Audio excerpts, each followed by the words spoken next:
Terima kasih sudah hadir di sini. Kita ketemu lagi ya untuk sesi pelatihan optimalisasi peluang corporate social responsibility yang sesi ketiga. Untuk sesi ketiga ini kita akan membahas tentang merancang program kolaborasi dengan perusahaan. Nah, sudah hadir bersama kita ada Mas Dito. Halo Mas Dito. Hai, pagi semua teman-teman. Ahmad. Ya.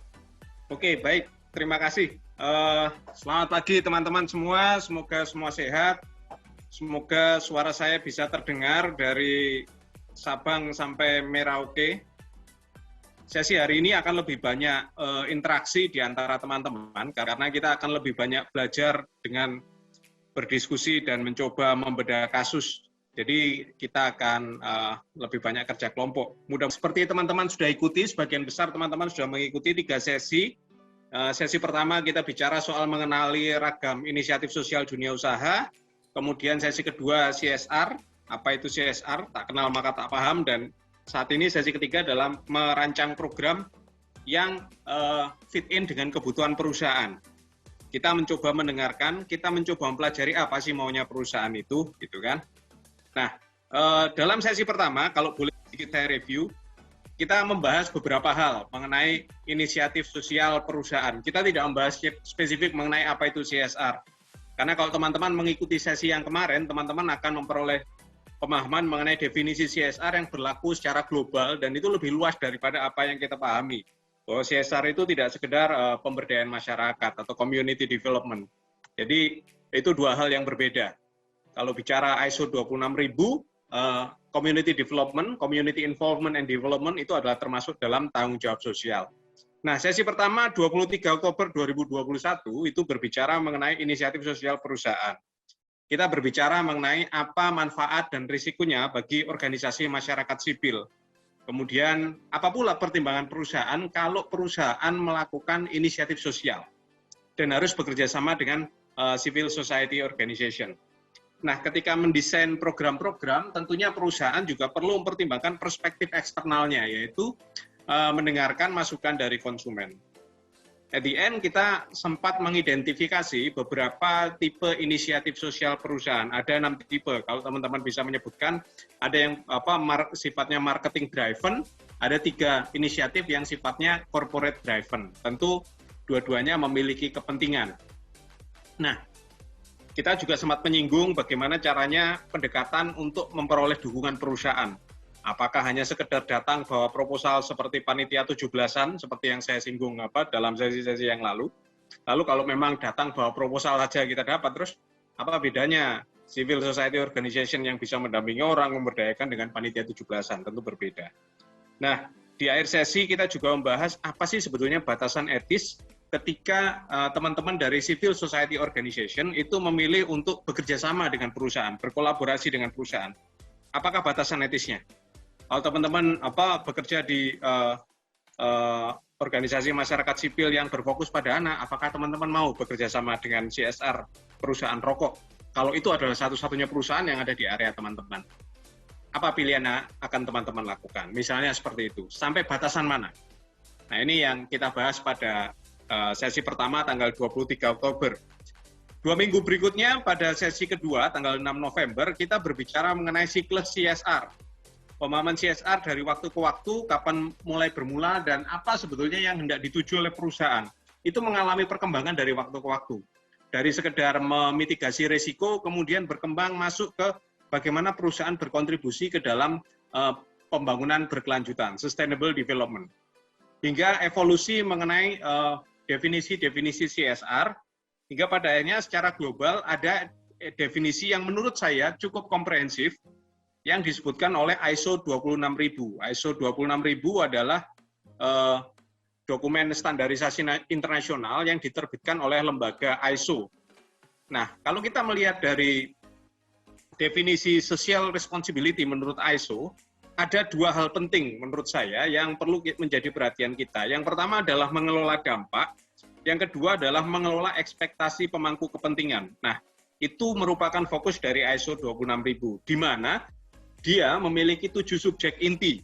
salah satu dari 7 subjek inti itu, sebagaimana tampak dalam gambar ini, teman-teman, adalah pelibatan dan pengembangan masyarakat, community involvement and development, atau dalam bahasa sederhana kita banyak mengistilahkannya dengan pemberdayaan masyarakat. Nah, ini adalah definisi CSR menurut ISO 26000. Agak berbeda dengan definisi CSR yang didefinisikan di regulasi di Indonesia. Misalnya ketika kita bicara Undang-Undang Perseroan Terbatas, maka definisi CSR lebih mendekati pemberdayaan masyarakat. Mengapa ini terjadi demikian? Karena kondisi di negara Indonesia itu masih membuat orang berpikir bahwa oke, yang harus diprioritaskan dari CSR itu adalah pemberdayaan masyarakat. Tentu ini berbeda dengan kondisi di negara-negara yang sudah maju. Nah, kita juga berbicara menyinggung mengenai regulasi apa yang berbicara tentang CSR. Kemarin sempat saya ulas regulasi-regulasi utamanya dan beberapa regulasi yang bersinggungan dengan isu-isu CSR. Ternyata isu CSR itu ada di mana-mana. Bahkan beberapa minggu yang lalu Kementerian Agama menyatakan bahwa pondok pesantren itu juga bisa berkolaborasi dengan perusahaan tentunya. Nah, nanti ada lagi, karena beberapa waktu yang lalu teman-teman dari Filantropi Indonesia juga pernah diminta menjadi advisor untuk Kementerian Kesehatan, bagaimana Kementerian Kesehatan bisa berkolaborasi dengan sektor swasta. Apakah sekedar membuat regulasi lalu mengharuskan pihak swasta harus setor uang, apakah seperti itu?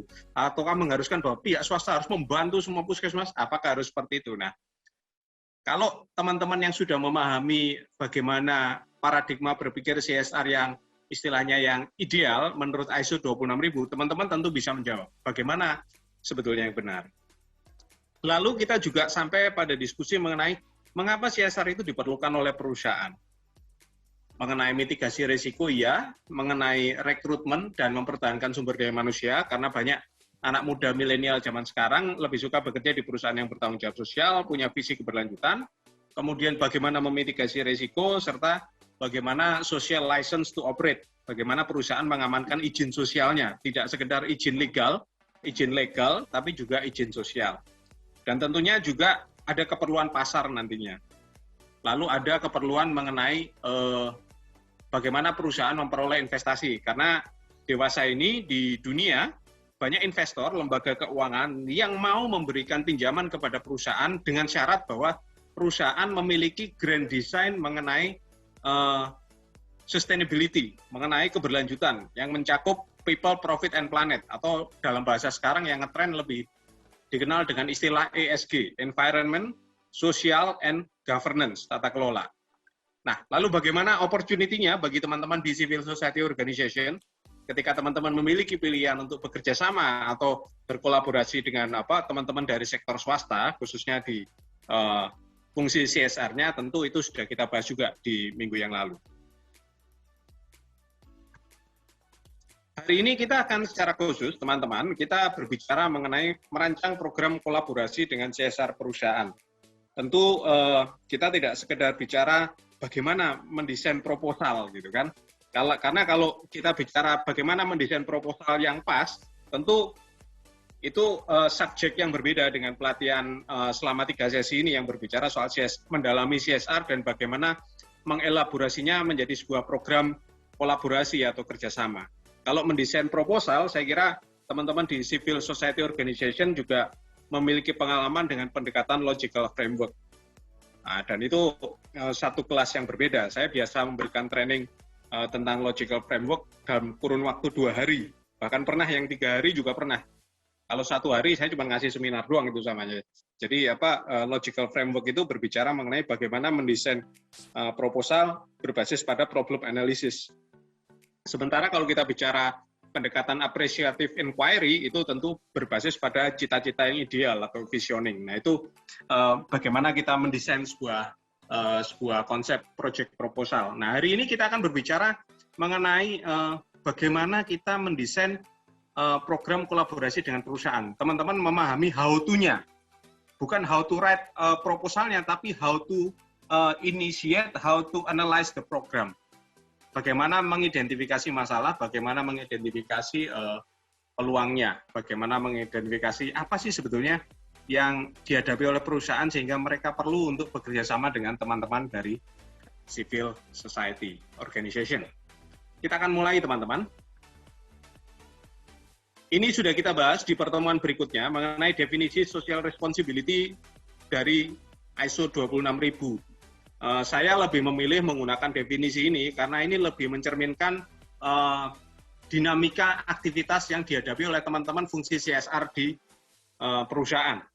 Kalau merujuk pada definisi menurut regulasi, itu sangat sempit, hanya berbicara soal pemberdayaan masyarakat saja. Padahal ketika berbicara praktek CSR di perusahaan, itu ada soal pengelolaan pemangku kepentingan, kemudian ada berbicara soal bagaimana melakukan compliance atau kepatuhan terhadap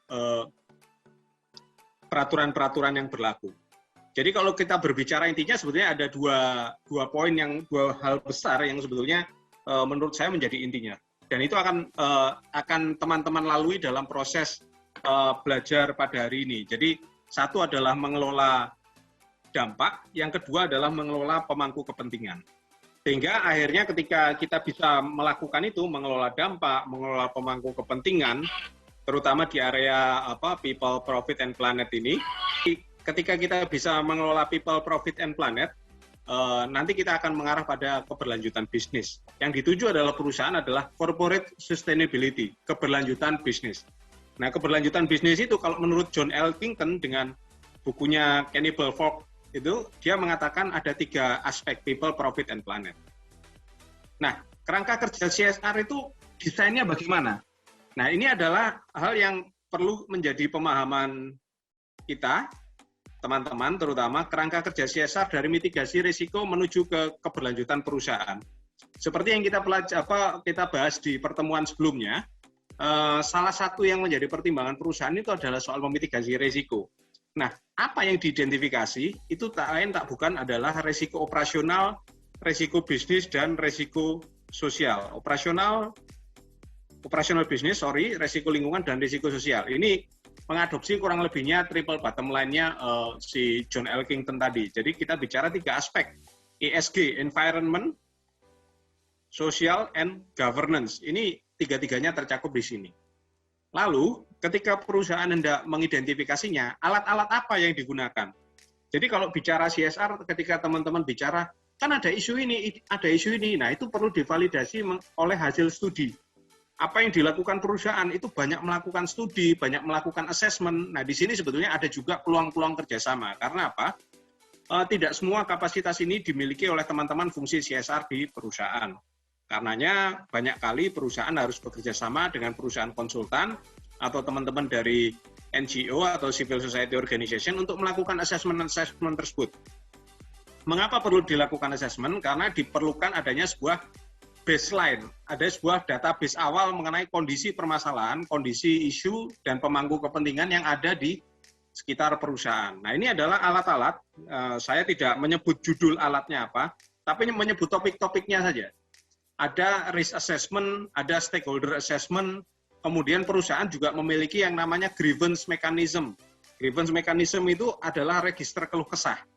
Artinya apa? Ketika pemangku kepentingan hendak mengajukan komplain kepada perusahaan, hendak mengajukan keluhan, menyampaikan aspirasi, di perusahaan itu ada bentuknya. Silakan datang, isi formulir, dan nanti akan ditindaklanjuti. Atau memerlukan dialog juga akan ditindaklanjuti. Kemudian di perusahaan yang sudah bergerak maju, mereka juga memiliki yang namanya whistleblowing system. Whistleblowing system itu kayak jalur khusus untuk melaporkan dengan identitas yang dilindungi, orang lain tidak boleh tahu, dan itu biasanya langsung diakses oleh top management. Saya tidak tahu, orang lain tidak tahu. Demikian. Kemudian hal-hal yang lain yang bisa dilakukan, kalau blok yang di atas ini perspektifnya sangat perusahaan banget, maka blok yang di bawah ini, yang juga berwarna coklat, ini perspektifnya sangat sosial dan lingkungan sekali. Kalau yang atas bisnis, yang bawah sosial dan lingkungan. Jadi kalau kita melihat ada yang namanya Social Economic Impact Assessment, assessment dampak sosial ekonomi.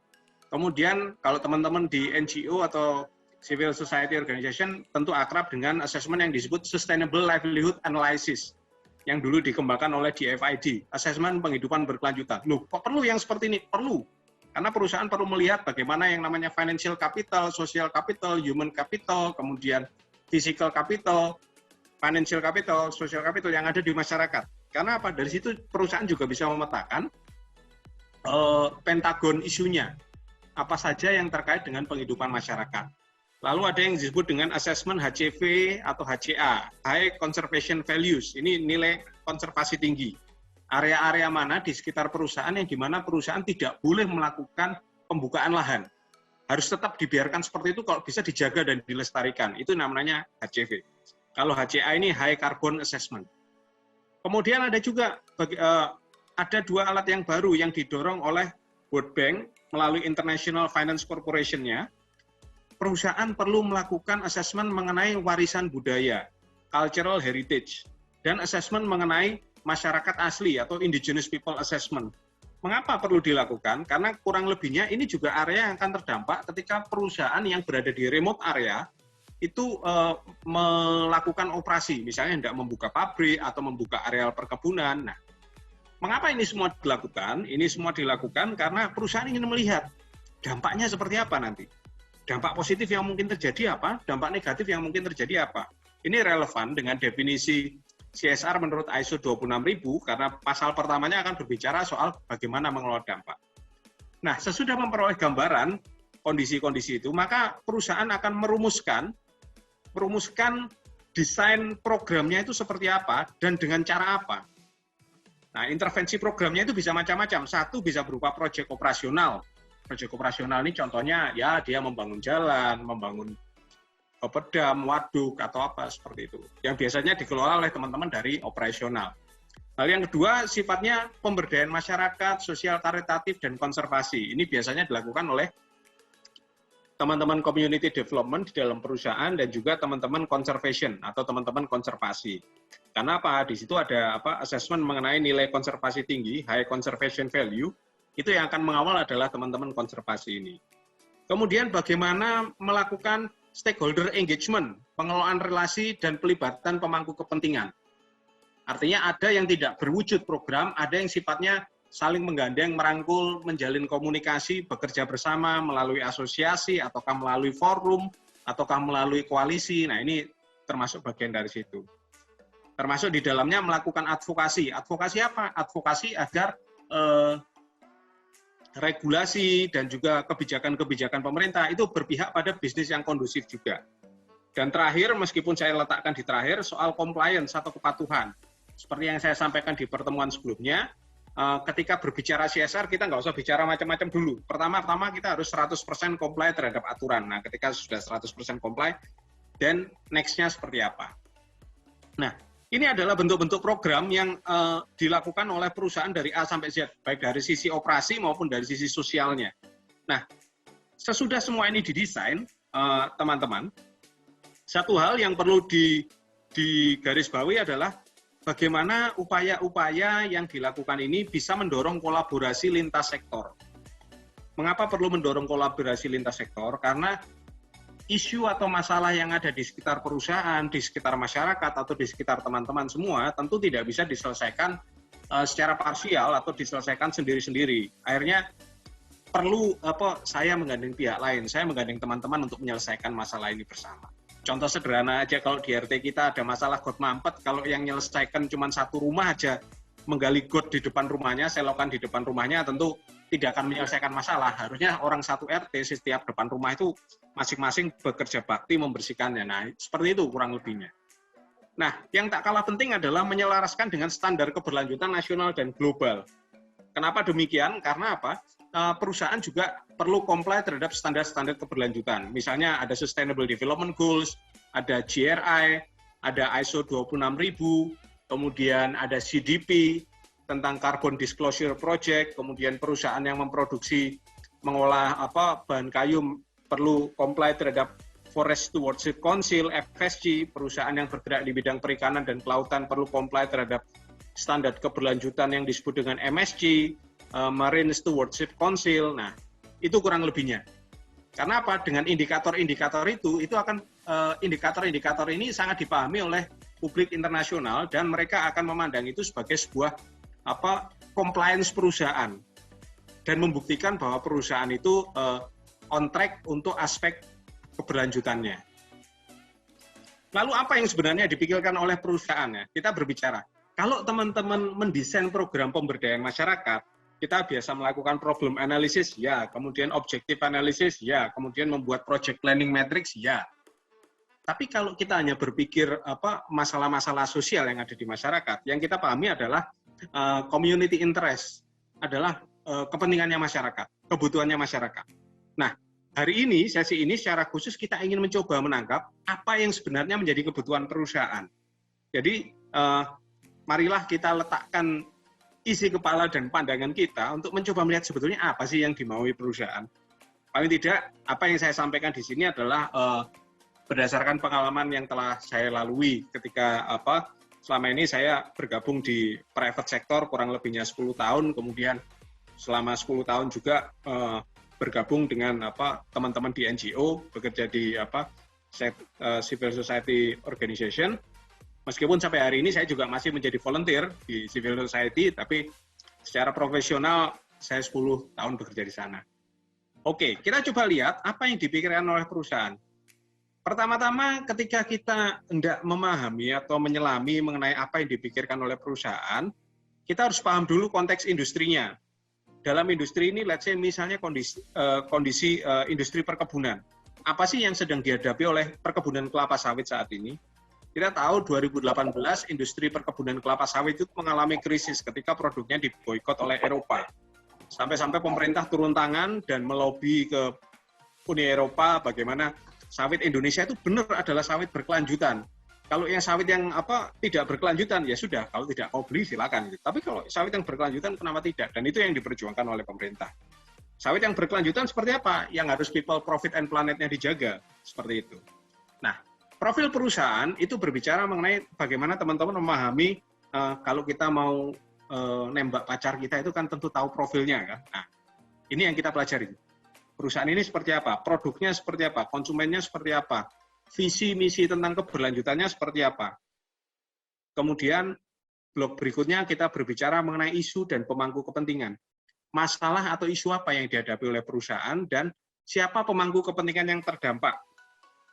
Nah, kalau kita bicara pemangku kepentingan kan tidak hanya sekedar pemangku kepentingan yang ada di eksternal perusahaan, tapi juga ada di internal perusahaan.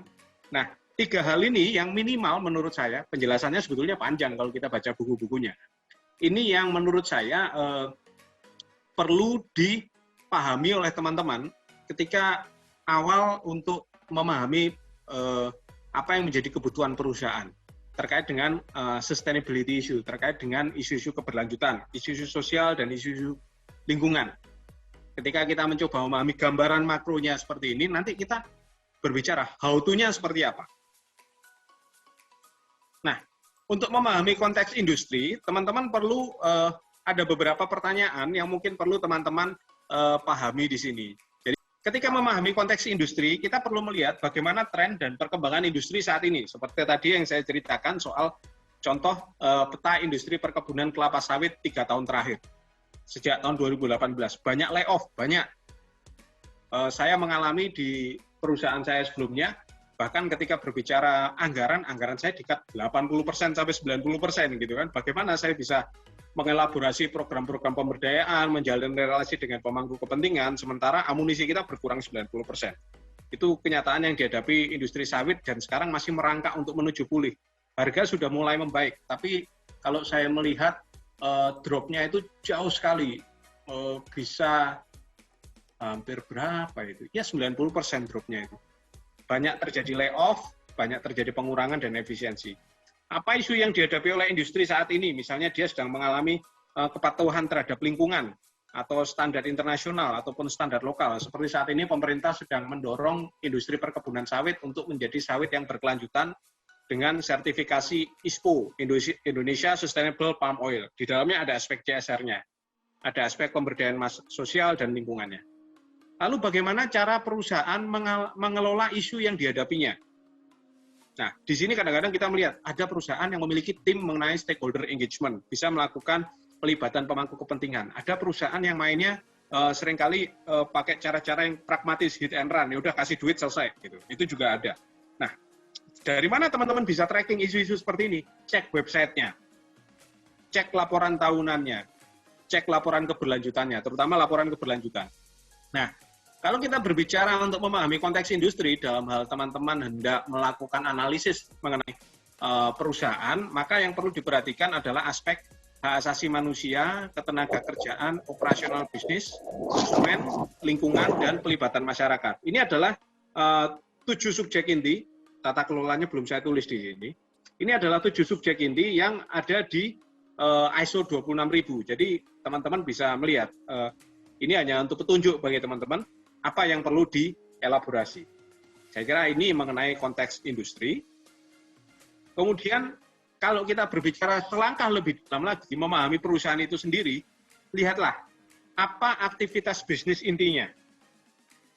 Dia memproduksi, misalnya, saya suka ngomong contoh perkebunan kelapa sawit, karena apa? Contohnya enak, terlihat gamblang. Apa aktivitas bisnis intinya? Apakah setiap perkebunan kelapa sawit akan memproduksi minyak goreng? Apakah cukup hanya memproduksi CPO saja?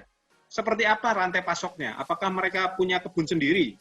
Apakah memiliki skema perkebunan inti dan perkebunan plasma?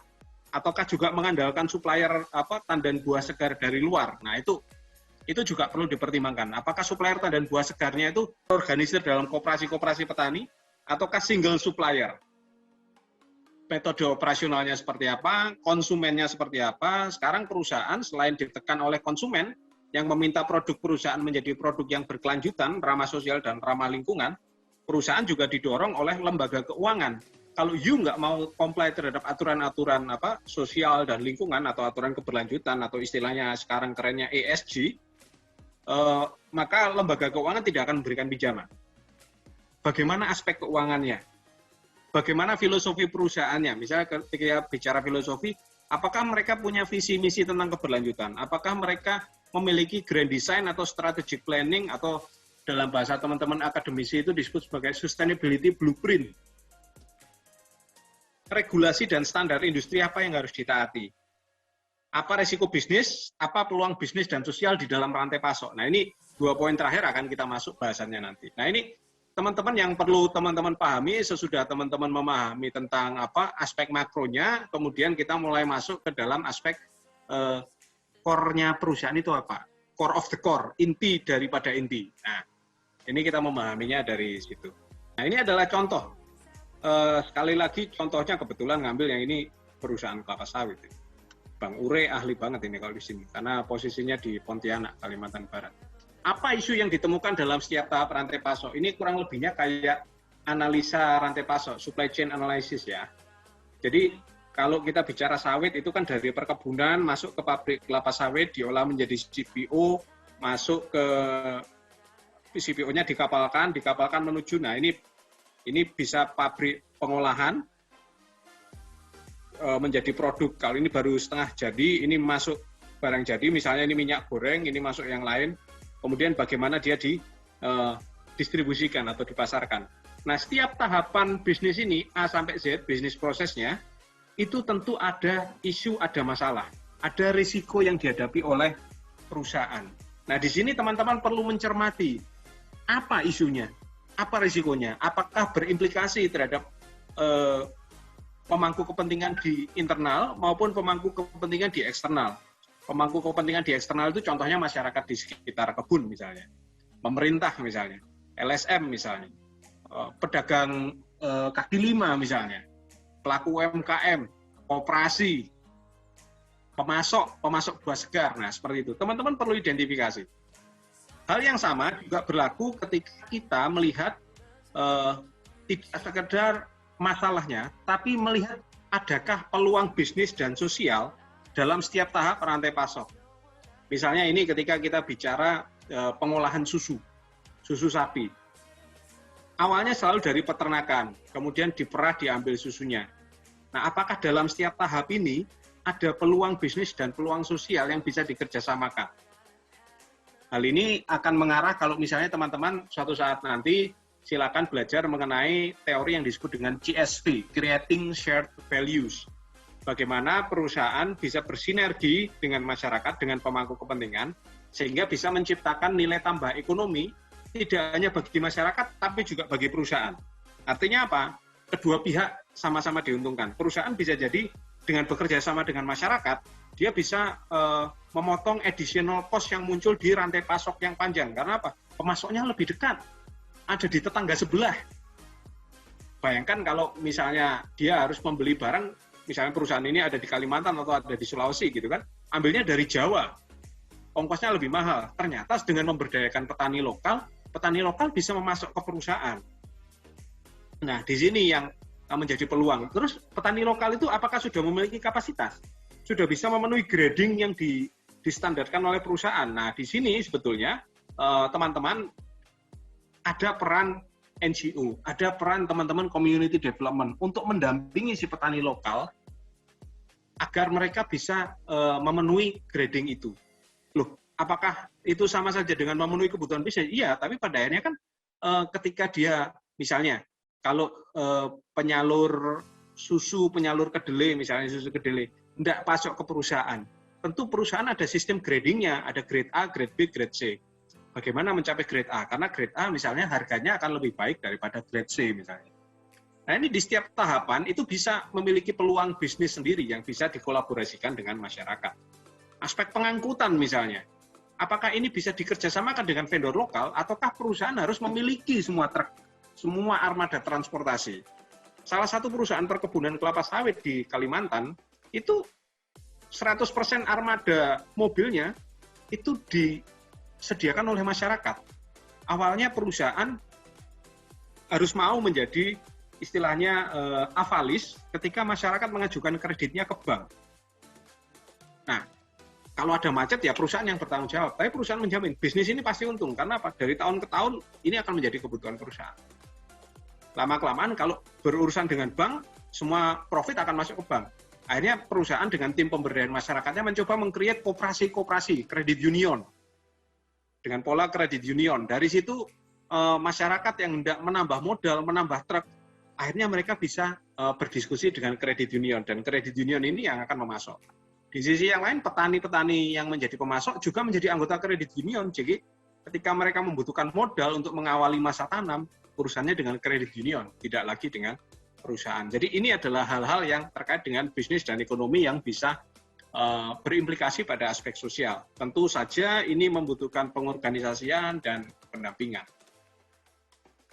Nah, kedua, kalau tadi saya berbicara mengenai hal yang penting adalah satu, mengelola dampak, dua, mengelola pemangku kepentingan yang terdampak. Siapakah pemangku kepentingan yang terdampak itu? Ada banyak pemangku kepentingan, tapi mana yang terdampak dan mana yang terdampak sangat signifikan. Kalau kita saya seringkali ketemu dengan teman-teman yang ketika saya tanya, saya ingin tahu database mengenai pemangku kepentingan yang dimiliki di sini, di salah satu site misalnya. Lalu ditunjukkanlah daftarnya kepada saya. Yang ditunjukkan adalah nama, nomor telepon, alamat email, alamat rumah. Pertanyaan saya, ini daftar pemangku kepentingan atau buku telepon? Karena kalau pemangku kepentingan, tentu kita harus memasukkan aspek analisis. Sejauh mana dia memiliki pengaruh dengan pemangku kepentingan yang lain. Apakah dia memiliki kekuatan dalam arti seperti kita analisa SWOT, yang bisa kita sama-sama kerjasamakan dengan dia. Apakah dia memiliki kepentingan, apa kepentingannya? Apakah dia bersikap pro atau kontra terhadap perusahaan, itu juga kita analisa, misalnya di perusahaan. Lalu bagaimana usulan untuk bagaimana kita dalam tanda petik melibatkan pemangku kepentingan, melakukan stakeholder engagement atau community engagement ini. Nah, itu akan menjadi strategi-strategi yang dilakukan oleh perusahaan. Kalau tadi kita bicara ada pelibatan pemangku kepentingan. Nah, di sini awalnya harus diawali dengan yang namanya stakeholder mapping. Kita mengidentifikasi pemangku kepentingan, kita juga perlu melakukan uji materialitas isu. Di mana isu-isu yang relevan dengan pemangku kepentingan dan terdampaknya seperti apa. Misalnya kalau kita memiliki dua sumbu ini, sumbu X dan sumbu Y. Semakin ke kanan di sumbu X ini, maka isu atau masalah itu semakin berdampak tinggi terhadap perusahaan. Kemudian kalau sumbu Y-nya semakin ke atas, maka isu tersebut atau masalah tersebut akan berdampak tinggi terhadap pemangku kepentingan. Kalau misalnya ketemu kuadran di mana isu itu sangat berdampak tinggi pada pemangku kepentingan dan pada perusahaan, nah ini akan menjadi akan menjadi area yang menjadi prioritas untuk dikerjakan. Ini yang ada di kuadran kanan atas. Nah, teman-teman nanti akan mencoba melakukan ini dengan case study yang sudah kami siapkan. Mana isu yang dihadapi oleh perusahaan, kemudian siapa pemangku kepentingannya, mana area-area yang isunya material, lalu intervensi dalam bentuk program apa yang bisa diusulkan ke perusahaan. Itu sebagai membantu untuk kerangka pikir teman-teman ketika teman-teman berdiskusi dengan perusahaan. Selalu mulai dengan ini, selalu mulai dengan isu, selalu mulai dengan pemangku kepentingan, lalu lakukan uji materialitas. Materialitas itu artinya sejauh mana signifikansi atau sejauh mana materiality dari isu itu terhadap perusahaan dan juga terhadap pemangku kepentingan. Ini adalah contoh ketika memetakan materialitas isu. Jadi kalau kita bicara sumbu X dan sumbu Y, yang sumbu X-nya dampak terhadap bisnis, yang sumbu Y-nya adalah dampak terhadap stakeholders. Maka dilihat area mana, isu-isu mana yang masuk dalam area di kanan atas. Ketika dia masuk ke kanan atas, maka itu adalah isu yang prioritas atau material. Semakin ke pojok kanan atas, itu semakin material. Ini penting, karena apa? Isu yang dihadapi kan banyak, nggak cuma satu. Nah, sumber daya yang ada terbatas. Nanti semua akan di-list, semua tentu punya rencana untuk mitigasi isunya. Tapi hal-hal yang menjadi prioritas itu akan menjadi presentasi dan dimonitor langsung oleh manajemen puncak. Saya kira ini yang menjadi teman-teman mungkin kurang lebihnya sama ketika melakukan analisis dengan pendekatan logical framework, ketika melakukan problem analysis, objective analysis, juga melakukan prioritisasi terhadap isu, termasuk juga prioritisasi terhadap stakeholders. Ini juga contoh yang sama. Kalau ini juga impact-nya terhadap perusahaan yang bawah, kemudian perusahaannya namanya Novozymes, yang sumbu Y-nya mengenai sejauh mana dampaknya atau kepentingannya terhadap stakeholders, pemangku kepentingan. Pemangku kepentingannya siapa? Nanti diidentifikasi. Nah, ini ada di semakin sebelah kanan atas. Community engagement dan social investment, ini terkait dengan isu pemberdayaan masyarakat, bukan isu yang major di sini. Loh, bagaimana perusahaan kenapa tidak menempatkan isu komunitas itu sebagai isu yang prioritas atau isu yang material? Nah, di sini sebetulnya yang melakukan kajian ini biasanya adalah tim konsultan, sehingga mereka memandangnya secara ideal. Secara objektif. Secara objektif. Jadi mereka akan menempatkan dengan hasil-hasil analisanya di mana letak isu per isu. Misalnya di sini ini soal praktek ketenaga kerjaan dan human rights. Loh, itu kan penting di seluruh Indonesia. Nah, misalnya perusahaan itu sudah menempatkan praktek ketenaga kerjaan dan hak asasi manusianya secara bagus, berarti kan isu itu sudah tidak menjadi isu yang material untuk harus segera diselesaikan. Ini bisa jadi akan turun ke bagian yang kiri bawah. Artinya apa? Isu ini sudah jalan secara standar di perusahaan. Perusahaan sudah bagus. Mungkin dia ada isu lain yang perlu diprioritaskan. Nah, ada hal lain. Biasanya ketika mulai berhadapan dengan di lapangan, kita melakukan analisis risiko seperti ini. Kalau ketemunya ini hampir sama, cuman ini sumbunya yang satu berbicara mengenai probabilitas, yang satu berbicara mengenai dampak. Jadi kalau bicara semakin dampaknya semakin besar itu semakin ujung kanan, probabilitasnya semakin besar ya semakin ke kanan ujungnya, kanan atas. Kenapa demikian? Nah, ini di sini akan memproyeksikan apakah masalah ini akan terjadi, probabilitas terjadinya seperti apa. Nah, ini biasa dilakukan dan dimonitor lebih sering, misalnya 3 bulan sekali atau 1 bulan sekali. Bagaimana menggeser posisi yang ada di merah itu kepada posisi kuning. Biasanya yang bisa digeser itu adalah probabilitasnya atau kemungkinan terjadinya. Kalau dampaknya sih pelan sekali tergesernya. Misalnya kalau kita bicara kebakaran hutan dan lahan, itu isu yang sangat penting buat perkebunan kelapa sawit. Hampir pasti dia ada di isu yang berwarna merah. Meskipun dilakukan seperti apapun, itu akan nongol di warna merah. Hanya saja nanti kemungkinan terjadinya itu yang akan diperkecil. Dari kanan digeser ke kiri. Nah, itu akan probabilitasnya menjadi semakin kecil. Nah, sesudah kita mengidentifikasi isunya, penting atau tidaknya, dampaknya besar atau kecilnya, kita bergeser. Strateginya ngapain? Karena apa? Isu akan selalu terkait dengan pemangku kepentingan. Tadi kita sudah identifikasi pemangku kepentingannya. Misalnya, kasus air kolam instalasi pengolahan air limbah yang bocor. Nah, kira-kira dampaknya terhadap pemangku kepentingan di sekitar besar atau tidak? Contoh pemangku kepentingan masyarakat desa X yang desanya nempel dengan area kolam IPAL, instalasi pengolahan air limbah. Besar nggak dampaknya? Ya besar, karena bisa jadi air limbah yang bocor itu belum yang sudah murni, sehingga masih mengandung unsur-unsur kimia, ikan-ikan di kolam bisa mati. Penting nggak buat masyarakat sekitar? Penting, karena apa? Mereka hidupnya berasal dari ikan itu. Gitu kan. Nah, makanya itu menjadi prioritas bagi perusahaan. Satu, dari sisi internal dia harus ngeberesin kolam limbah. Dua, dari sisi eksternal dia harus melakukan pendekatan kepada masyarakat. Misalnya kalau perlu yang terjadi misalnya melakukan penggantian ganti rugi atau seperti kompensasi misalnya. Atau bahkan ternyata masyarakat juga beternak ikan ya. Bagaimana kalau kita buat peternakan ikan yang berkelanjutan untuk menambah nilai ekonomi bagi masyarakat. Nah, itu yang dilakukan oleh perusahaan, saya kira. Kalau tambang itu kan ada peraturan pemerintah mengenai blueprint PPM, program pemberdayaan masyarakat, yang harus dilaksanakan oleh perusahaan sebagai bagian dari CSR-nya, dan itu harus diselaraskan. Nah, ini kata-kata wajibnya harus diselaraskan dengan blueprint pemberdayaan masyarakat yang dibuat oleh pemerintah provinsi. Jadi itu compliance-nya terhadap gubernur itu. Saya akan di situ ada pertanyaan dari Mbak Arum. Mbak Arum tanya, kenapa Departemen CSR dan Sustainability terpisah? Ya ini tergantung perusahaannya. Ini soal kedewasaan memahami paradigma berpikir CSR dan Sustainability. Harusnya kalau teman-teman yang ikut sesi minggu lalu tentunya paham.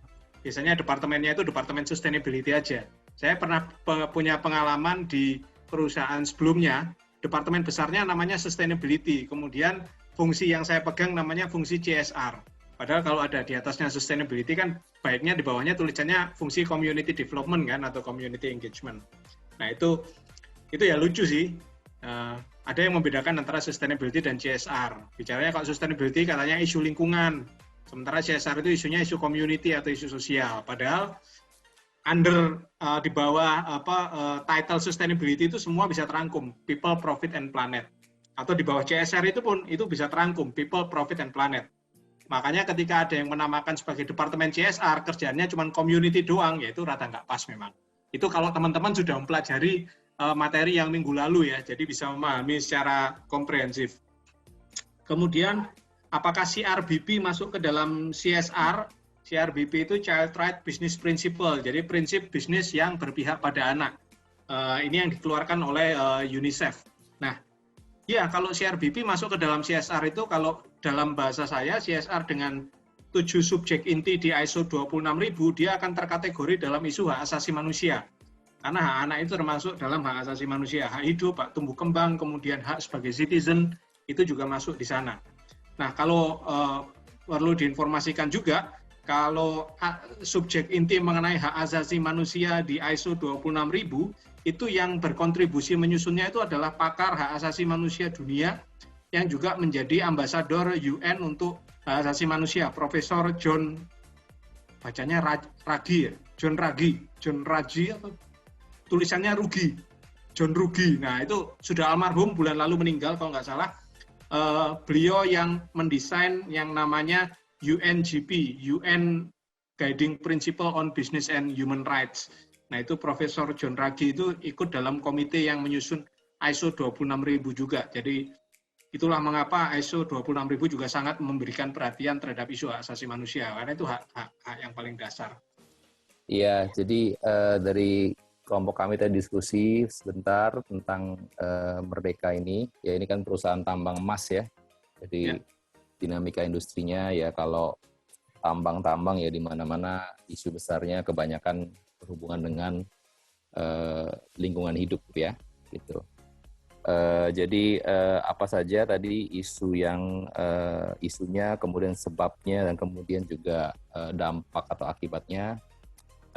Dalam diskusi tadi ya kita melihat possibility apakah misalnya ada limbah-limbah hasil produksi mereka yang disebut sebagai tailing itu yang mencemari sungai, muara sungai, laut, sehingga itu berdampak kepada pencaharian ya. Dan kebetulan saya punya banyak teman di Banyuwangi karena banyak berkecimpung di perusahaan perikanan. Jadi ya mungkin apakah nelayan-nelayan tambak itu kelompok-kelompok pembudidaya bisa terdampak. Kemudian tadi juga salah satu anggota kami juga mengatakan itu ada kelompok-kelompok rumah tangga yang memproduksi tahu, tempe, dan mencuci bahan materinya, yaitu kedelai itu di di muara-muara sungai yang seringkali keruh oleh karena katakanlah hasil buangan dari tambang ini gitu ya. Sehingga ya pemangku kepentingannya yang dilihat yaitu tadi nelayan-nelayan, petambak, budidaya kecil, dan juga mungkin UMKM produsen makanan ya. Yang keempat, yang tadi mungkin kita agak bingung tentang isu material yang Mas Tito sempat jelaskan mengenai matriks, tapi kita coba melihat saja dari apa yang sudah ada. Jadi ya ada mungkin terganggunya sumber penghidupan, apa yang mereka dapatkan dari mata pencaharian mereka sehari-hari oleh karena ada faktor pencemaran misalnya.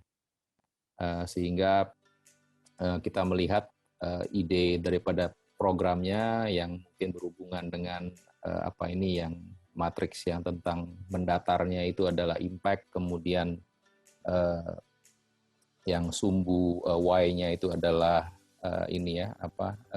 interest-nya itu dari berbagai hal. Mungkin kalau kita lihat dari sustainability report-nya, mungkin apa yang mereka lakukan kebanyakan di 2 item ya, yaitu di item tentang infrastructure, mereka spend a lot of money dari 48M mungkin 17M di situ. Kemudian 11M-nya itu adalah isu mengenai mereka memperkerjakan karyawan lokal. Nah, kalau melihat Banyuwangi, menurut kami ya mungkin kalau dari hal mempekerjakan karyawan lokal itu mungkin yang low interest, low impact itu sudah biasa lah. Toh juga kan Merdeka ini kan bukan perusahaan hatu-hatunya di daerah situ yang mempekerjakan orang. Kalau di hatu-hatunya seperti kayak Freeport mungkin di daerah mana itu Papua itu ya mungkin itu menjadi high impact karena kalau mereka sampai nggak ada banyak yang nggak bekerja kan mungkin begitu ya. Tapi kalau Banyuwangi mungkin not necessarily begitu. Sehingga kita lihat ya memang perlu adanya misalnya program-program untuk bagaimana di sungai itu diperbaiki keadaannya sehingga tidak mencemari, kemudian juga ekosistemnya diperbaiki, mungkin pemantauan mereka dalam lingkungan hidup, parameter-parameter kan ada tuh ya bisa dicek dan juga mereka juga sudah lakukan. Dan kemudian apa alternatif program-program untuk alternatif kalau sampai mereka nggak bisa bertambak, mereka nggak bisa berbudidaya udang, atau mereka nggak bisa tadi memproduksi makanan tahu tempe akibat masalah pencemaran ini yang tidak bisa dikendalikan gitu. Jadi apa alternatifnya? Mungkin singkatnya gitu Mas Dito dari kami. Selamat siang semuanya. Jadi kami dari kelompok Indika. Indika ini sebuah perusahaan yang dia bergerak di pertambangan dan juga energi terbarukan kalau nggak salah. Nah, jadi dari semua bidang yang mereka geluti, kita akhirnya mengambil fokusnya ke pertambangan.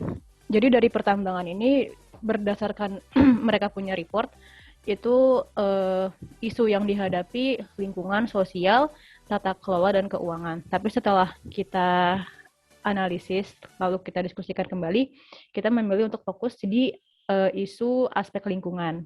Yang mana setelah dipetakan lagi menjadi dalam matriks, boleh next Mas? Ya, jadi dari isu yang dihadapi mereka itu ternyata yang paling urgent kalau dilihat dari matriksnya, itu masalah lingkungan yang ada di atas, dan lebih spesifiknya lagi itu air dan limbah. Kenapa air dan limbah? Karena menurut reportnya mereka, air itu tuh salah satu sumber daya alam utama yang mereka gunakan dalam aktivitas bisnisnya, misalnya buat pengolahan mineral, lalu penekanan debu, pengangkutan selari, dan bahkan kebutuhan karyawannya juga. Dan ini itu berdampak kepada supply air di masyarakat. Misalnya airnya berkurang atau airnya tuh kena limbah. Gitu. Jadi untuk fokus stakeholder-nya ini kita fokus ke masalah yang dia berdampak kepada masyarakat lokal di situ. Dengan demikian, kita akhirnya merancang sebuah program yang programnya ini ya kita mau mencoba untuk men-tackle masalah air dan limbahnya mereka dengan pertama, karena kan mereka bilang mereka berkomitmen untuk tetap bisa memberikan hak masyarakat lokal, yaitu air bersih. Lalu cara konkretnya yaitu dengan membuat sebuah sistem water treatment yang mana bisa meregenerate air yang dipakai menjadi air bersih yang itu bisa disalurkan ke masyarakat lokal di situ. Lalu setelah kita udah punya sistem water treatment-nya ini, kita ingin membuat sistem yang bisa mengawasi juga bahwa apa yang sudah diimplementasikan itu berjalan dengan baik. Seperti itu, Mas. Terima kasih. Industrinya ING itu kan jelas ada kelapa sawit ya, kemudian ada yang lain juga seperti energi terbarukan, tapi kami pilih kelapa sawit. Kemudian saya nggak tahu ini benar atau salah, mohon dikoreksi. Industri hilir akhirnya itu menjadi minyak goreng lah, secara simpelnya seperti itu. Kemudian isunya itu tentu saja lingkungan, salah satunya itu yang paling gampang juga. Kemudian ya oke, mungkin ada ini page lain ya. Ya oke. Jadi memang kepentingannya adalah perusahaan dan komunitas atau masyarakat. Kemudian isu materialnya itu nanti dari isu tadi dampak lingkungannya yaitu tanah longsor, banjir, kemudian programnya tentu saja pertama ya saya pilih yang bawah ya, edukasi lah. Kita edukasi untuk pencegahan dan bagaimana kalau itu terjadi juga itu perlu diantisipasi juga dengan edukasi juga. Kemudian akan dilakukan kerjasama dari perusahaan dan masyarakat untuk penanggulangan lingkungan itu seperti penanaman pohon atau mungkin dari kebakaran, mungkin dari pemukaan lahan, kebakaran hutan itu bisa intinya perusahaan bekerja sama dengan masyarakat untuk memantau juga mengantisipasi terkait lingkungan. Kurang lebih itu dari saya. Terima kasih. Assalamualaikum warahmatullahi wabarakatuh dan selamat siang. Ya, kami dari kelompok Aqua yang untung tadi ada Mbak Iren. Kalau saya itu hampir tidak menggunakan Aqua juga, terus tidak pernah lihat juga pabriknya. Hanya mengira-ngira kira-kira dampak yang ditimbulkan oleh perusahaan Aqua itu gimana. Jadi dari hasil diskusi yang isu yang sedang dihadapi yaitu ketenaga kerjaan. Di era pandemi itu perusahaan bukan hanya kesulitan untuk merekrut karyawan, tapi juga merumahkan atau ya paling minimal itu karyawan itu di shift-shiftan. Jadi dia hanya dikasih waktu separuh waktu, ya pasti itu kan akan berpengaruh kepada penghasilan karyawan. Kemudian isu lingkungan, di mana kalau Aqua itu kan memproduksi air kemasan, jadi pastilah dia harus mengambil dari sumber daya alam, dari sumber air yang ada di masyarakat, yang efeknya itu bisa menyebabkan air untuk persawahan, kalau memang itu sumber airnya berdekatan dengan persawahan, itu akan berkurang, malah ada yang sampai kekeringan. Kemudian karena sumber air dan juga mungkin pabriknya itu berjauhan, makanya menyebabkan juga jalanan yang digunakan, jalanan rakyat itu bisa mengalami kerusakan. Jadi ya sarana dan prasarana ini ya kami maksud itu jalanan. Kemudian dampak lingkungan. Tadi lingkungan apa? Lingkungan apa lagi? Ini dapat dampak lingkungan di sumber daya air, sumber daya airnya. Ini yang ketiga, dampak lingkungan di pabrik, yaitu ada kemasan yang tidak mudah terurai, yang berpotensi untuk merusak lingkungan. Kemudian air juga mengandung kandungan air itu kandungan airnya itu mengandung mineral atau mengandung logam atau apalah. Terus kemudian ada limbah produksi. Lanjut. Ya, pemangku kepentingan itu masyarakat di sekitar pabrik, masyarakat di sekitar sumber air, terus aktivis lingkungan, terus konsumen, kemudian juga ada pemerintah. Ya, isu material yaitu dampak terhadap sumber daya alam yang tadi sumber air, terhadap masyarakat di sekitar sumber air, kemudian terhadap masyarakat di sekitar pabrik, terus yang menyebabkan kekeringan, mungkin ada kebisingan juga, ada polusi, ada juga kerusakan sarana dan prasarana. Ya, ide program yaitu perusahaan melalui CSR, menggalakkan penanaman pohon baik di wilayah sumber air di gunung itu bersama masyarakat, dan juga menyiapkan bibit pohon untuk masyarakat agar bisa ditanam di rumahnya ataupun di ruang-ruang terbuka yang belum termanfaatkan. Kemudian juga perusahaan harus bertanggung jawab memperbaiki jalanan atau membuat alur jalan sendiri. Kemudian ada juga kampanye edukasi untuk menjaga stabilitas sumber air, menjaga lingkungan secara bersama, merawat sumber air dan lingkungan sekitarnya dari hulu hingga hilir.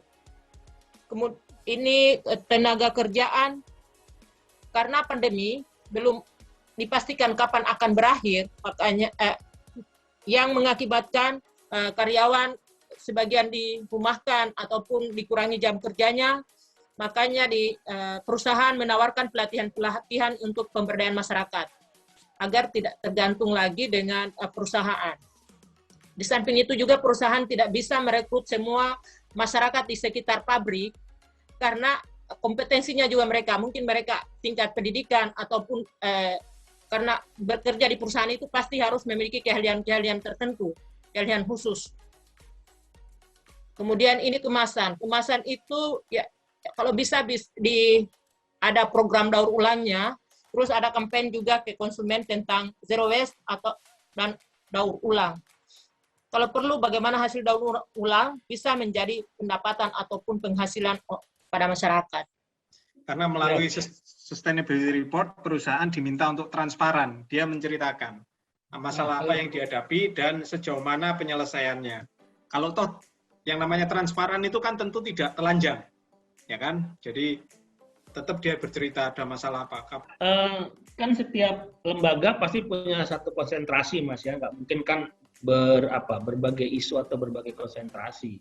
Nah, memang tadi kalau Isti bilang bahwa sudah coba cari di Google, ya informasinya sangat terbatas, ya gitu.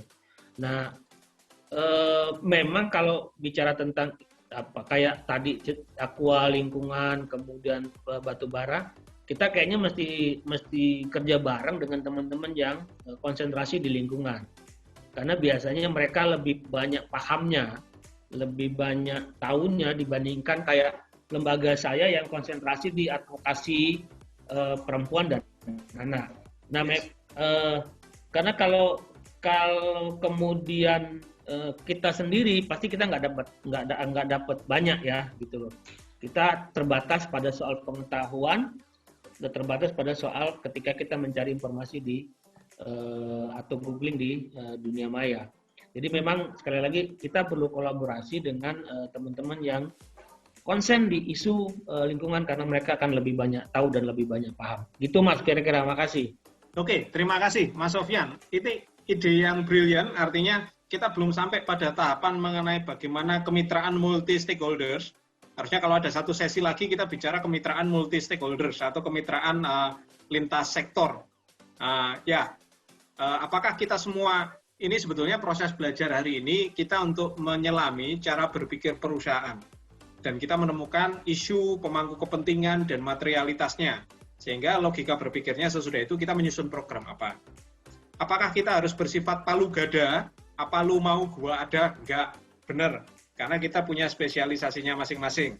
Seperti teman-teman di lembaganya Mas Sofyan itu banyak fokus di advokasi atau perlindungan perempuan dan anak.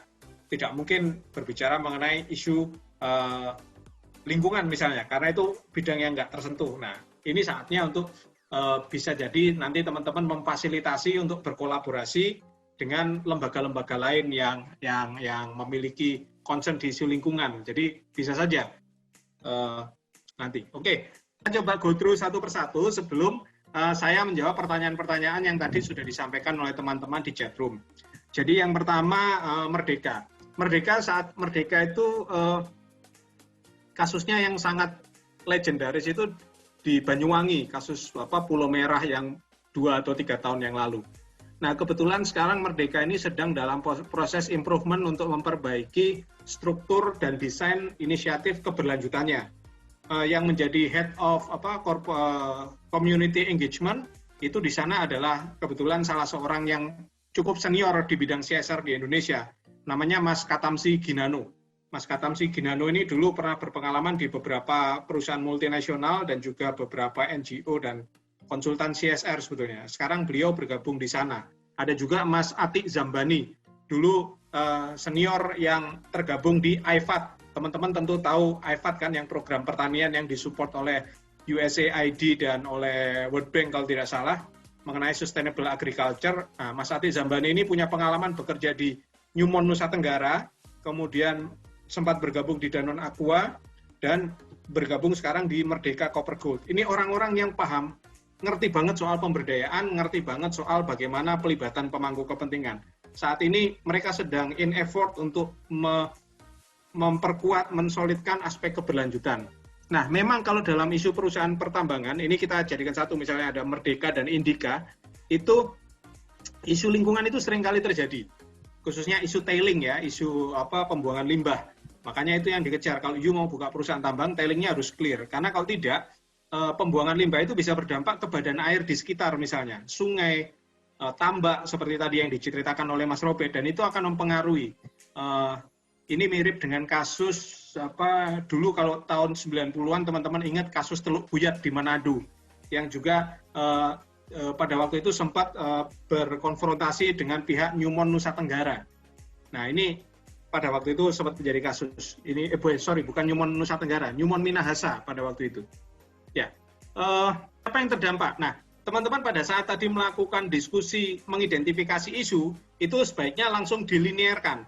Isu X itu pemangku kepentingannya yang terdampak X1, X2, X3. Jadi langsung, ketika kita mengidentifikasi pemangku kepentingan, itu langsung berdasarkan isu. Jangan ditaruh di page yang lain, karena dari situ kita akan bingung lagi, pemangku kepentingan untuk yang mana. Akhirnya keluar daftar yang sifatnya general. Sementara kalau kita langsung link dari isu tadi, itu langsung kita tarik garis linear ke kanan, misalnya kita langsung mengidentifikasi pemangku kepentingan yang terdampak siapa, A, B, C, D. Terdampak itu dalam arti bisa jadi terdampak positif, bisa jadi terdampak secara negatif, seperti itu. Nah, selain isu lingkungan atau tailing, biasanya perusahaan pertambangan ini akan pada awal dimulai, itu akan bersinggungan dengan isu land acquisition, akuisisi lahan. Karena apa? Lahan-lahan yang akan dipakai menambang itu biasanya lahan milik orang, lahan sawah, lahan kebun, tapi di kandungan tanahnya mengandung mineral tinggi. Nah, ini ada proses akuisisi lahan. Kalau perusahaan tambang atau perusahaan mineral itu biasanya terjadi di awal-awal.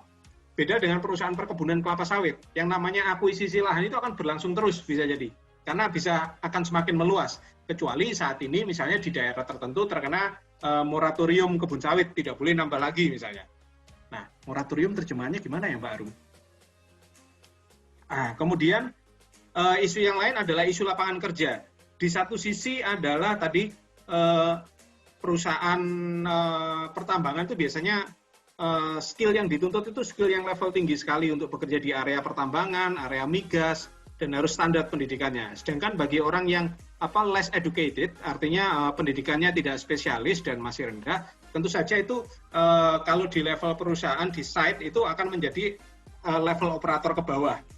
Misalnya cleaning service, kemudian mentok operator atau mandor di perkebunan kelapa sawit, kecuali mereka memperoleh pendidikan lebih tinggi, kemudian ikut program yang sifatnya manajemen trainee, itu bisa.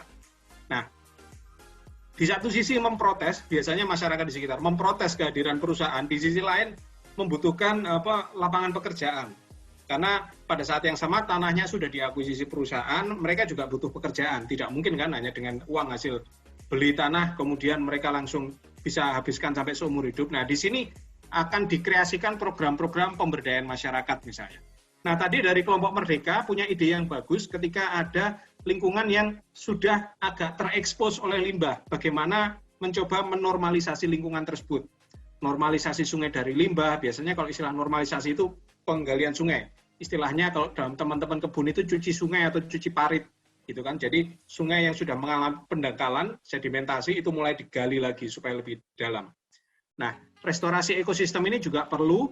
Kemudian ketika berbicara alternatif livelihood, mata pencaharian alternatif, saya kira ini bisa muncul bagaimana teman-teman warga masyarakat yang ada di sana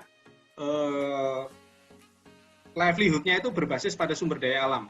Nah, bagaimana dengan sumber daya alam yang ada di sekitar perkebunan, di sekitar pertambangan, itu kan kebanyakan areanya area mineral, jadi mereka agak susah. Nah, yang bagus adalah mencoba menjadikan mereka sebagai, yang banyak dilakukan adalah pendekatan creating shared value, menjadikan mereka bagian dari rantai pasok perusahaan, menjadi pemasok, menjadi driver, menjadi penyedia kendaraan yang disewakan, kemudian karena pertambangan itu, misalnya kalau pertambangannya tidak terlalu jauh dari area pemukiman warga ya, jauhnya nggak jauh-jauh amat, berarti kan ada kebutuhan untuk misalnya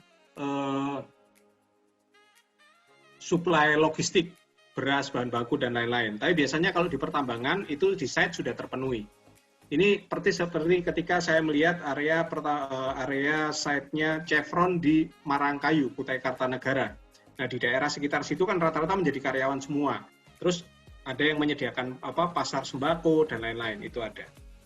Nah, bagaimana dengan Indika? Indika kurang lebihnya sama, itu ketika kita berhadapan dengan isu yang tadi pencemaran lingkungan, maka isunya adalah air bersih, bagaimana supaya menjaga. Nah, pendekatan pemberdayaannya bagaimana? Saya kira teman-teman yang pernah berkecimpung dengan Water Access, Sanitation and Hygiene, WATSAN atau WAS, pasti akan selain ada program pembangunan infrastruktur atau perbaikan infrastruktur, teman-teman juga melakukan pengorganisasian dan pemberdayaan.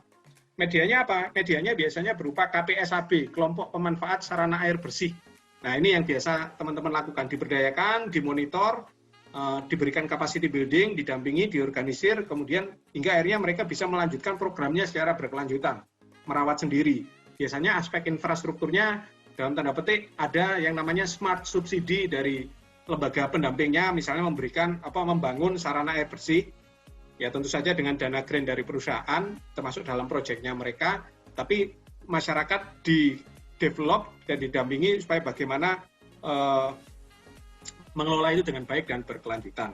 Kemudian kasus berikutnya adalah Austindo Nusantara Jaya, ANJ. ANJ, saya bergabung di ANJ 4 tahun lamanya di perkebunan kelapa sawit, dan ini adalah perusahaan perkebunan kelapa sawit pertama yang memperoleh penghargaan Proper Mas dari Kementerian Lingkungan Hidup. Proper kalau sudah Mas, itu sudah standar tertinggi untuk penilaian kinerja lingkungan hidup, dan termasuk di dalamnya ada pemberdayaan masyarakat dari Kementerian Lingkungan Hidup dan Kehutanan, KLHK. Nah, isu kalau bicara longsor dan banjir, itu kalau isu banjir tidak terlalu sering terjadi, hanya di satu area kami yang kebetulan dekat dengan sungai yang sangat besar di daerah Tapanuli Selatan, itu ada satu kebun itu biasanya dibagi dalam divisi-divisi. Misalnya ada 10 divisi, berarti ada 10 bahasanya kayak 10 RW gitu, kalau susuran RT RW.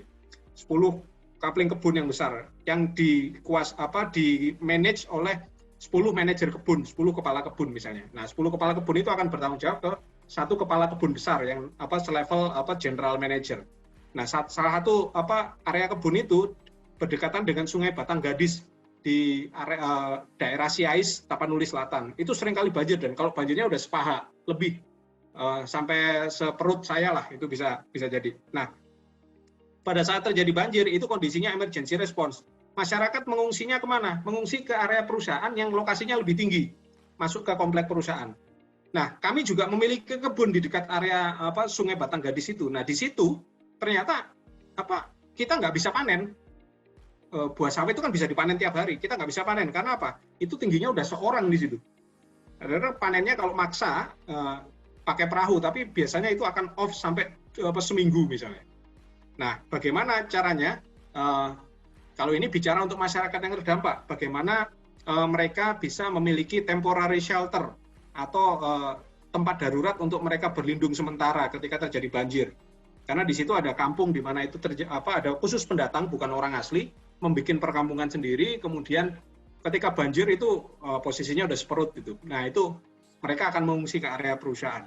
Tapi sebelum perusahaan bisa merespon ke sana, itu biasanya ada jeda waktu untuk merespon. Biasanya kami membantu mengirimkan logistik, tapi kalau sampai logistik itu belum sampai terkirim, kira-kira butuh apa? Butuh temporary shelter. pada waktu itu kita mencoba meng-create temporary shelter di mana yang dipakai adalah area sekolah yang ada di sana. Dibuat dalam bentuk yang lebih tinggi misalnya. Nah, isu yang material di perkebunan sawit selain isu lingkungan yang banyak disorot secara internasional, itu juga misalnya isu pekerja anak. Isu pekerja anak, kalau perusahaan sawit itu kalau taat pada peraturan, pasti akan zero child worker. Jadi tidak ada pekerja anak. Karena apa? Satu, peraturan tidak boleh. Dua, kalau dia ikut dalam standar keberlanjutan RSPO, Roundtable Sustainable Palm Oil, jadi semacam platform perusahaan kelapa sawit berkelanjutan di tingkat global,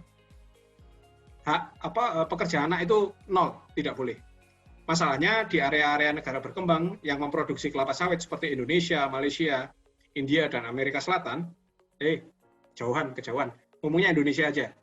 Sistem family system untuk bekerja di kelapa sawit itu masih berlaku. Jadi bapak, ibu, dan saudaranya bekerja di perkebunan dengan biaya borongan. Kemudian suatu saat anaknya pulang sekolah, kebetulan kebunnya ada di sekitar situ, dia mainan kutip-kutip berondong. Nanti kalau ada orang lewat, difoto cekrek, seolah-olah ini mempekerjakan pekerja anak. Padahal yang terjadi adalah anak bermain di dekat orang tuanya. Meskipun itu dijaga secara safety nggak boleh. Makanya rata-rata di perkebunan sawit itu ada yang namanya tempat penitipan anak. Ketika bapak ibunya bekerja di kebun, di TPA itulah anak-anak itu dititipkan. Jadi ada yang mengelola. Mengelola biasanya dididik oleh perusahaan, kemudian di situ kayak kalau di kota-kota itu kayak tempat child care gitu ya, child daycare gitu ya. Nah, jadi tempat penitipan anak. Nah, biasanya di sini nanti masuk kegiatan posyandu dan lain-lain itu ada. Kemudian kalau terkait dengan longsor dan edukasi, benar apa yang disampaikan oleh Mas Roni tadi, ada yang namanya tidak sekedar edukasi, tapi penguatan kapasitas sekaligus kelengkapan untuk pengurangan risiko bencana, disaster risk reduction. Jadi, untuk area-area ini tidak hanya berlaku untuk sawit saja, tapi juga berlaku untuk semua jenis industri. Ini masuk dalam ranah manajemen risiko. Jadi risikonya adalah tentang kebencanaan. Nah, di situ bisa melakukan edukasi, kemudian melakukan pelengkapan sarana dan prasarana, saya kira. Terakhir soal Aqua. Aqua, saya bekerja di Aqua 6 tahun lamanya. Kalau berbicara isu kekeringan, Aqua seringkali ditembak soal itu, tapi kalau berdasarkan Departemen Research and Development-nya Aqua, sekaligus Departemen Water Resource-nya, air yang diambil untuk kebutuhan sumber Aqua itu berbeda dengan air yang diambil untuk kebutuhan masyarakat, untuk sawah, sumur, karena itu air lapisan atas, sementara yang Aqua itu diambil air lapisan dalam, yang tanah terdalam. Nah,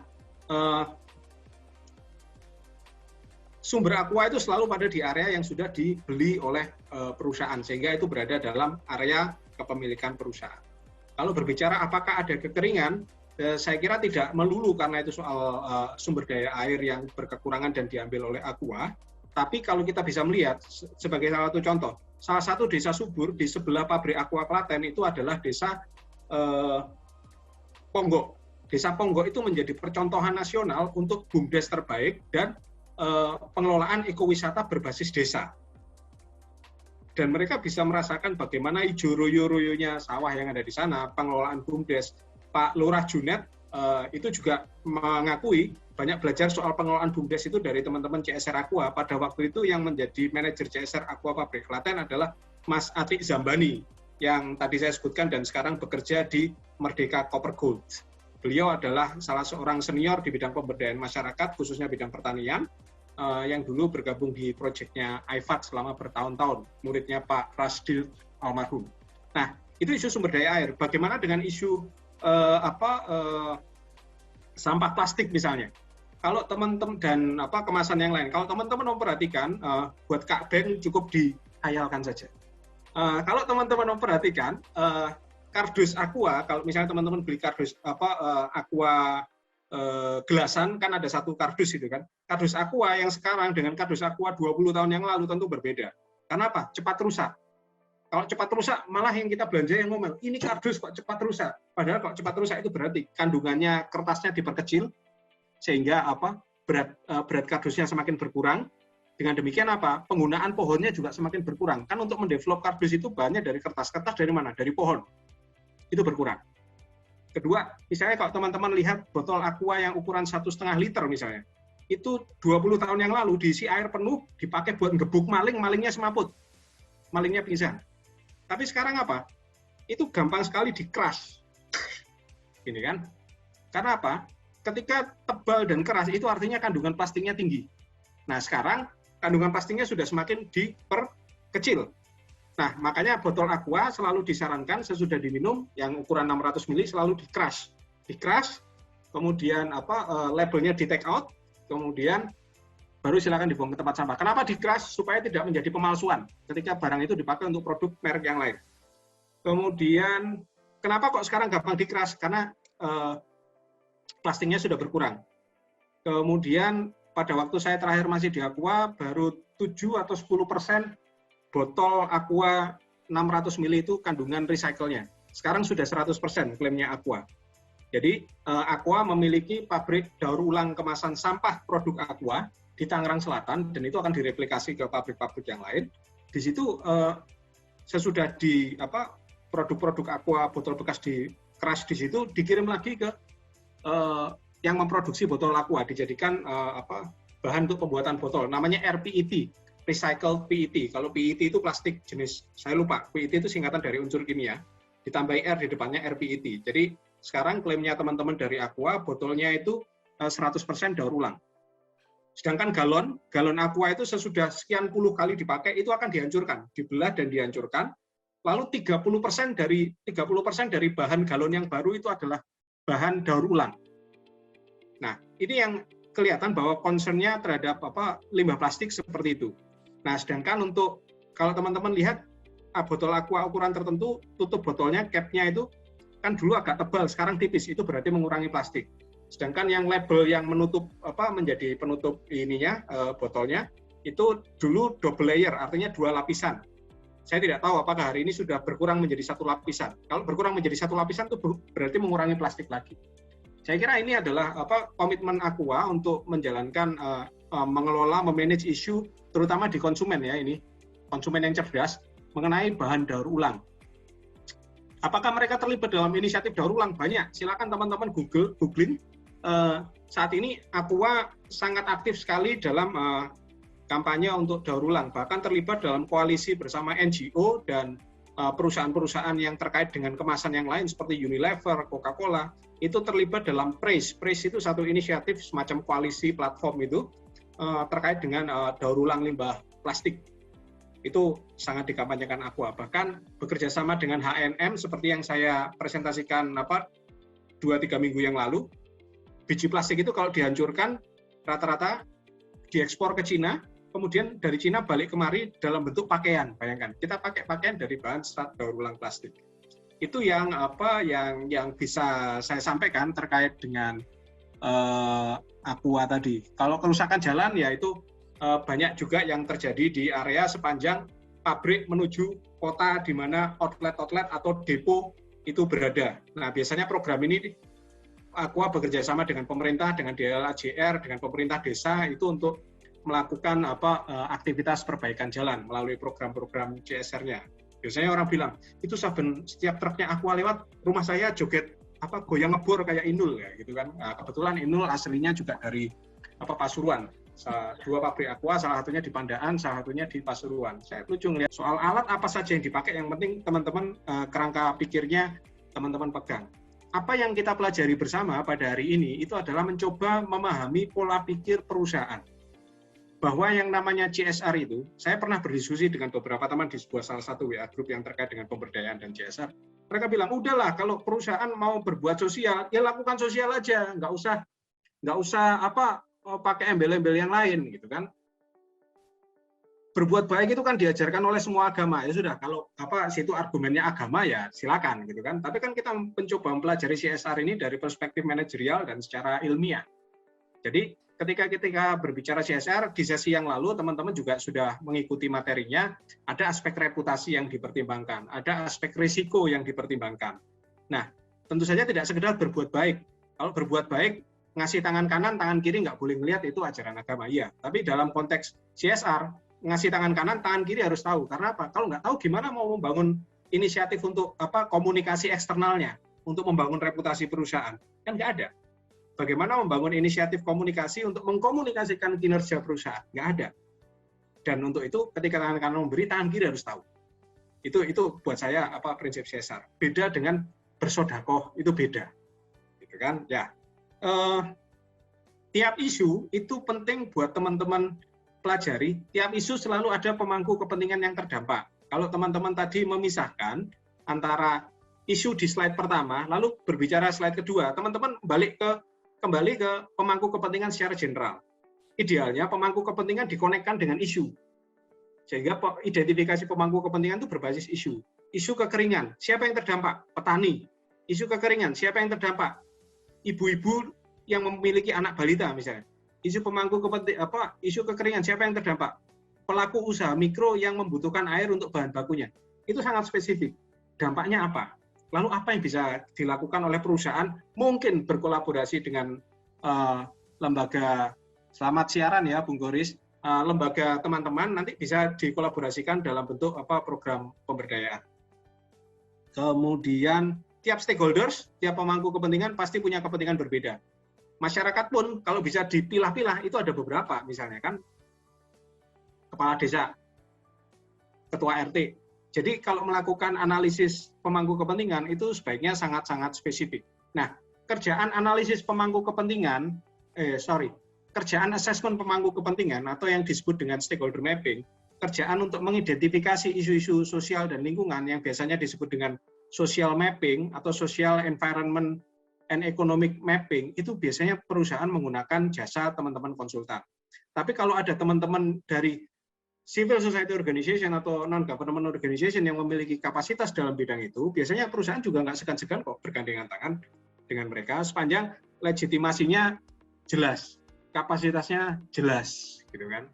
Saya kemarin barusan ikut dengan diskusi di teman-teman Co-Evolve juga, kemarin siang diskusinya tentang regulasi baru yang hendak menyamakan civil society organization dengan ormas. Saya puyeng mikirnya, wah ini kalau civil society organization disamakan dengan ormas berarti ngerti sendiri ormas-ormas kerjaannya ngapain kan?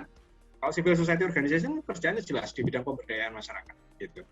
Nah, idealnya teman-teman sesudah teman-teman melakukan proses diskusi itu tadi, sudah ketemu isu material, sudah ketemu pemangku kepentingannya, teman-teman mulai melakukan desain program.